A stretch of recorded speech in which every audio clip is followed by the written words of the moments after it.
اعوذ باللہ من الشیطان الرجیم بسم اللہ الرحمن الرحیم الحمد للہ رب العالمین والعاقبات للمتقین وجنت للمواحدین والنار للمنافقین الصلاة والسلام علی سید الانبیاء والمرسلین والشہداء والصدیقین الطیبین الطاہرین المعصومین المظلومین المنتخبین المنتجبین وحبیب الہنا وطبیب قلوبنا وشفیع ذنوبنا وطبیب نفوسنا ورسولہ المصدق المصطفى الامجد المحمود الاحمد آنی اب القاسم محمد اللہم صلی علی محمد وآل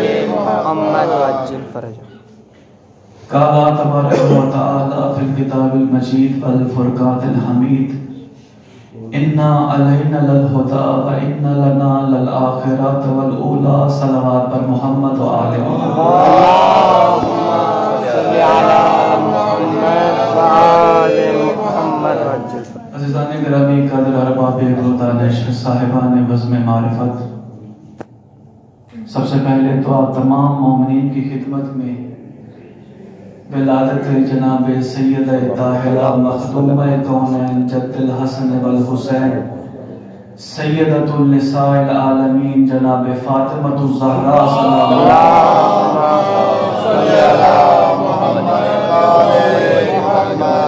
کہ ولادت و سعادت کے موقع پر آپ مومنین کی خدمت میں گلدستہ تبریک پیش کرتے ہیں. پروردگار عالم اس اور مسرت موقع پر ہم پر رحم فرمائے. الہی امین. عزیزان گرامی کے پروردگار نے اتنی بڑی نعمت عظمیٰ ہمیں عطا کی کہ جس نعمت کا پھل یہ ہے کہ اس نعمت کو ماننے والے، اس رحمت کو ماننے والے، اس بی بی کو ماننے والے جہنم کی آگ سے محفوظ. ماشاءاللہ ماشاءاللہ، کیا بات ہے. تو اس لیے گزارش کرتا ہوں کہ ہم اس انعام پر پروردگار کا شکر بجا لائیں اور اس دن کے مبارک دن کے کچھ اعمال ہیں شکرانے کے طور پر کہ روزہ رکھا جائے، بہترین عمل ہے، اور صدقہ و خیرات کیا جائے. اور علماء فرماتے ہیں آج کے دن 20 جمادی الثانی وفاتی الجنان میں زیارت جناب فاطمہ الزہرا سلام درج ہے، اس کی تلاوت کی جائے. عزیزان گرامی، پروردگار عالم کا ارشاد ہو رہا ہے اور میں بیشتر اس آیت کو قلب سخن قرار دے چکا ہوں کہ بے شک ہدایت کی ذمہ داری ہمارے اوپر ہے. عزیزو، یہ قول اس صادق القول کا قول ہے کہ جس کے قول میں نہ کوئی شک ہے نہ کوئی شبہ ہے. یہ قول اس مطلق العنان ذات پروردگار کا قول ہے کہ جس میں کذب کا کوئی احتمال نہیں ہے. اگر میں یہ کہوں تو غلط نہیں ہوگا کہ یہ قول اس ذات کا قول ہے کہ جو قول فرمانے کے بعد اگر اس قول کے متعلق کوئی دلیل ملے یا نہ ملے بس ثابت ہے کہ یہ قول اس صادق کا صدق قول ہے. ماشاءاللہ ماشاءاللہ، کیا بات. تو وہ صادق القول کا ارشاد ہو رہا ہے کہ بے شک ہدایت کی ذمہ داری ہمارے اوپر ہے. توجہ کریے گا، بس چند منٹ کے لیے آپ کو زحمت لینی ہے، کچھ پیغامات آپ تک پہنچانے ہیں. انشاءاللہ پروردگار حامی و ناصر ہوگا. ہدایت کی ذمہ داری اس مطلق العنان ذات کے ہاتھ میں ہے. پروردگار نے اتنا بہترین انتظام کر دیا ہر عہد کے لیے، ہر زمانے کے لیے، ہر دور کے لیے، ہر موڑ کے لیے. یعنی کوئی بھی وقت ایسا نہ آیا کہ جس میں کوئی نہ کوئی ہادی نہ ہو. جس طرح کی جس زمانے میں، جس دور میں، جس موڑ میں، جس زندگانی میں جیسی ضرورت محسوس ہوئی، پروردگار نے ویسا نبی بھیجا، ماشاءاللہ ماشاءاللہ، ویسی شریعت بھیجی، ویسا قانون بھیجا، ویسے احکامات بھیجے، اور امت کی ضرورت کے مطابق اپنے ہادی برحق کو معجزات عطا کیے۔ تو پروردگار نے 1,24,000 انبیاء مبعوث فرمائے۔ یہاں ایک بات عرض کرنا چاہ رہا ہوں کہ آپ نے غور فرمایا کہ 1,24,000 انبیاء یعنی ہادی برحق، اس کے بعد سلسلہ ائمہ طاہرین۔ تو عزیزان گرامی، کیا ہوا ایسا کہ پروردگار نے اپنے مکمل نظام ہدایت میں تمام انبیاء اور ائمہ طاہرین میں ترجیح جو ہے وہ ترجیح جنسیت میں مرد کو دی ہے، عورت کو نہیں دی۔ سارے کے سارے انبیاء مرد ہیں، ائمہ طاہرین مرد ہیں۔ کیا عورتوں میں، خواتین میں کوئی ایسی پاک و پاکیزہ و منزہ، پاک کردار و باسیرت کوئی خاتون ایسی نہیں گزری کہ جو اس منصب کو سنبھال سکے؟ پروردگار نے ترجیح جو ہے وہ جنسیت میں اپنے مقرر کردہ نظام میں مرد کو دی ہے۔ اگر دیکھا جائے تو یہ جنس مرد جو ہے وہ بھی اگر مطالعہ کیا جائے تو داغداری میں کم نہیں ہے، اتنی نیک و پاک و پاکیزہ بھی نہیں ہے کہ اس کو یہ منصب عطا کرتے چلے جائیں۔ اگر عزیزوں مطالعہ فرمائیں تو مردوں کی اگر تاریخ کو پڑھا جائے تو آپ کو پتا چلے گا کہ کائنات میں سب سے پہلے خون بہانے والا مرد ہی تو تھا۔ سفینہ نوح سے کھلم کھلی بغاوت کرنے والا مرد ہی تو تھا۔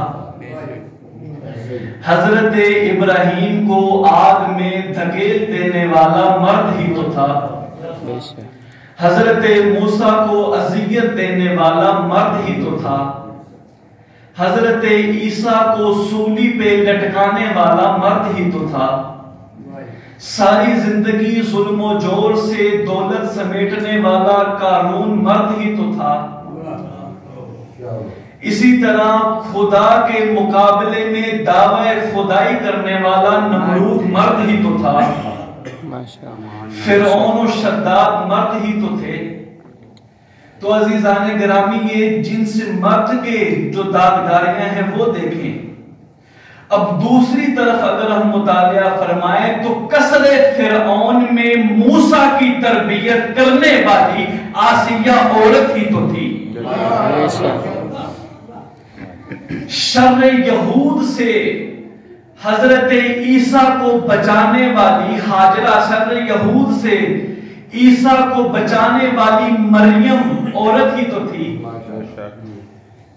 حضرت اسماعیل کو شدت عطش میں، شدت پیاس میں سیر کرنے والی خاتون ہاجرہ عورت ہی تو تھی۔ اب عزیزو، ان باتوں سے میں اپنے موضوع تک جانے والا ہوں، پتہ نہیں کون توجہ کر کے لطف لے جائے۔ عزیزان گرامی، حالت زار میں پیغمبر اعظم کو سکون زندگی عطا کرنے والی خدیجہ کبریٰ، ماشاءاللہ ماشاءاللہ، کیا بات کیا بات کیا بات کیا بات۔ یہی تو وہ خاتون تھی کہ جس نے نبوت کی غریبی کو امیری میں بدلا۔ ماشاءاللہ، یہی وہ خاتون تھی جس نے نبوت کی تضحیق و تنکیر کو تصدیق میں بدلا۔ یہی تو وہ عورت تھی کہ جس کے ٹکڑوں پہ پل پل کے کچھ مرد غنی ہو گئے، ماشاءاللہ ماشاءاللہ، اور جس کے ٹکڑوں پہ پوری نبوت پل گئی، پوری امت پل گئی، وہ کوئی اور نہیں ہے، وہ فاطمہ زہرا کی ماں ماشاءاللہ ماشاءاللہ، کیا بات ہے، نعرہ حیدری، یعنی عورت کے پاس کردار ہے، با کردار عورتیں تو گزری ہیں، باشعور عورتیں بھی گزری ہیں کہ جو اس منصب کو سنبھال سکتی تھی، لیکن عزیزوں میں نے پہلے کہا کہ پروردگار نے جیسی جیسی ضرورت محسوس کی ویسا ویسا ہاتھی برحق بھیجا۔ تو پروردگار عورتوں کے لیے کوئی ایسا ہادی برحق ہو کہ جس کے اپنے بھی ویسے ہی مسائل ہوں جیسے عورتوں کے مسائل ہیں، یعنی جو عورتوں کو خوبصورت انداز میں نمونہ عمل بنا کے سمجھا سکے، جو عورتوں کے لیے بھی کردار ہاتھی کا کردار ادا کر سکے۔ یا رسول اللہ، پروردگارہ اب تو ضرورت بھی ہے، عورت کا احترام کرنے سے دنیا قاصر ہو رہی ہے، بیٹیوں کو دفنایا جانے لگا ہے، اور ادھر آپ کے رسول کو ابتر کا تانا دیا جا رہا ہے۔ تو پروردگارہ ایک طرف بیٹیاں دفنائی جا رہی ہیں اور ایک طرف تانے ابتر ہے، تو اب تو ضرورت محسوس ہو رہی ہے، تو رب العالمین نے کہا اس کے لیے بھی میرے پاس بندوبست ہے۔ اس رب العالمین نے رحمت للعالمین کو پیغام بھیجا کہ معراج پر آؤ۔ جب رحمت للعالمین معراج پہ گئے تو رب العالمین نے رحمت للعالمین کو تحفے میں نور سیدۃ النساء العالمین عطا کیا۔ اللہم صلی اللہ محمد یا رسول اللہ، یا